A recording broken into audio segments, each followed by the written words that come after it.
Picture 4 doors. The first opens onto a night river beneath Egypt, where a traveler carries the names of armed gatekeepers. The second stands beyond the edge of the Greek world, beside waters no living body can cross on foot. The third waits north and downward, past a shining bridge into the Norse realm called Hell. The fourth leads through a canyon toward Xibalba, where the road itself can lie. These places come from cultures separated by oceans, centuries, and languages. They never formed one system, yet each tradition gave death a shape you could enter. Roads, gates, rivers, halls, courts, and rooms. This is the architecture of the afterlife. Ancient Egyptian funerary texts do not give us one official map. They record many traditions that changed across thousands of years. One royal text, the Duat, divides the sun god Re's nightly passage through the Duat into 12 hours. Re travels by boat through darkness, meets gods and hostile beings, joins with Osiris in the deepest part of the night, and rises renewed at dawn. The king could join this cycle of death and rebirth. The texts we call the Book of the Dead served a wider group of Egyptians. The ancient title meant spells for going forth by day. Each scroll selected from a large body of prayers, declarations, and instructions. No single sequence defined every copy. The dead needed that knowledge because the Duat had obstacles. Lakes, deserts, caverns, and mounds interrupted the route. Armed guardians blocked its gates. Spells 144 and 46 supplied names, the name of each gate, its divine keeper, and the guard who stood before it. A traveler passed through recognition. Knowing the world gave you power inside it. Then came the Hall of the Two Truths. Anubis weighed the heart, the seat of memory and character, against the feather of Ma'at, the principle of truth and cosmic order. Thoth recorded the result. Osiris received the justified dead. The creature Amit waited by the scales to consume a failed heart, ending the person in a second death. The successful traveler reached the field of reeds, an ideal Egypt of water, graying family, and continued life. Egyptian artists turned the afterlife into a navigable system. Knowledge carried the dead through its gates. A balanced life carried them through its court. The Greek underworld changed from poet to poet and from one period to another. Homer's Odyssey gives us one of its oldest surviving landscapes. Odysseus sails beyond the familiar sea to the edge of ocean. There, near the meeting of underworld rivers, he digs a trench and pours offerings. The shades gather.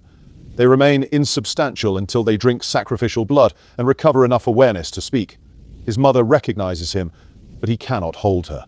3 times he reaches for her. 3 times his arms close on a shadow. That failed embrace defines Homer's Hades better than any monster. Death creates distance. The dead retain memory and grief, but lose the body that once made love, work, and pleasure possible.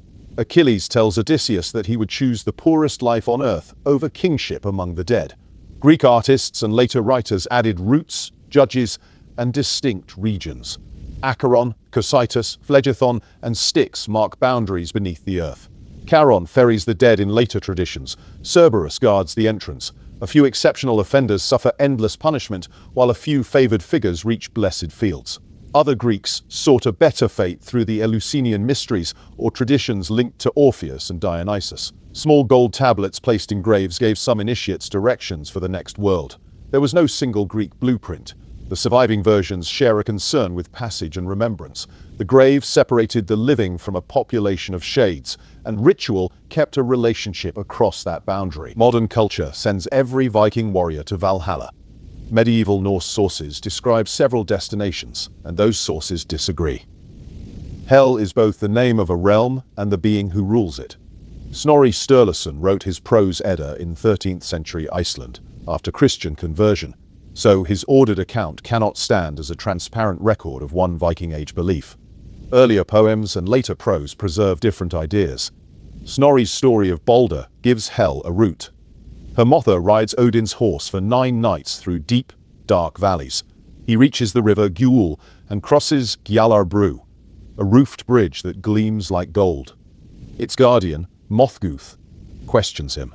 He continues north and downward until he reaches Hel's Gate, then leaps it on horseback. Inside, he finds Balder seated in honor. Balder's presence matters. He died through violence, yet he did not enter Valhalla. Hell cannot serve as a neat category for cowards or sinners. Old Norse poems also imagine the dead inside burial mounds, in halls, with ancestors, or in destinations connected to the manner of death. Scholars cannot recover one fixed system behind those accounts. The route to hell still gives us a stark piece of architecture. A long descent, a river, a guarded bridge, and a gate built to keep the border intact. The journey measures how far the dead have traveled from the human world. The Popol Vuh preserves creation stories, dynastic history, and the adventures of the hero twins from the K'iche Maya of Guatemala. K'iche communities live today. Xibalba belongs to this specific literary and cultural tradition, so calling it a universal Maya hell erases more than it explains. In the hero twins cycle, Xibalba is a court ruled by lords associated with death and disease. A steep road descends through a canyon. Travelers cross dangerous rivers and reach a four-way junction. The Black Road speaks, persuading the first pair of brothers to choose it. The palace turns etiquette into a weapon. Visitors greet carved figures that only resemble the rulers. They sit on a heated bench. They receive lit cigars and a torch, then must return them unconsumed at dawn. Failure gives the lords a reason to kill them. The next generation, Hunahpu and Xabalanque, recognizes the tricks. A mosquito learns the lords' names by biting them. The twins refuse the false seats. They preserve the fire on the torch with bright macaw feathers and keep their cigars glowing with fireflies. Xibalba also contains named test houses. Darkness, cold, jaguars, blades, and bats. Each chamber turns part of the world into a controlled danger. The bat house claims Hunahpu's head, yet the brothers continue through substitution, performance, and planned sacrifice. At the end, the twins let the lords kill them. They return as performers who can sacrifice living beings and restore them. The rulers demand the trick for themselves. The twins kill the highest lords and leave them dead, breaking Xibalba's power. This journey does not supply a map for every K'iche person's fate after death. It stages a contest with death's rulers. Intelligence, names, timing, and performance let the twins read the court and reverse its traps. These four traditions did not develop as one shared system. They meet here only as a comparison, and the differences carry the meaning. Egyptian texts equip a traveler to cross danger and join cosmic renewal. Greek stories make the underworld a boundary between bodily life and remembered shades. Norse sources preserve competing destinations, with hell reached by a guarded descent.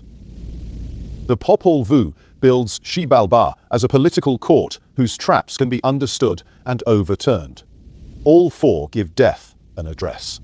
Architecture makes the invisible concrete. A gate demands knowledge. A river marks separation. A courtroom measures a life. A test house exposes the rules of power. The afterlife begins as a question no living person can answer.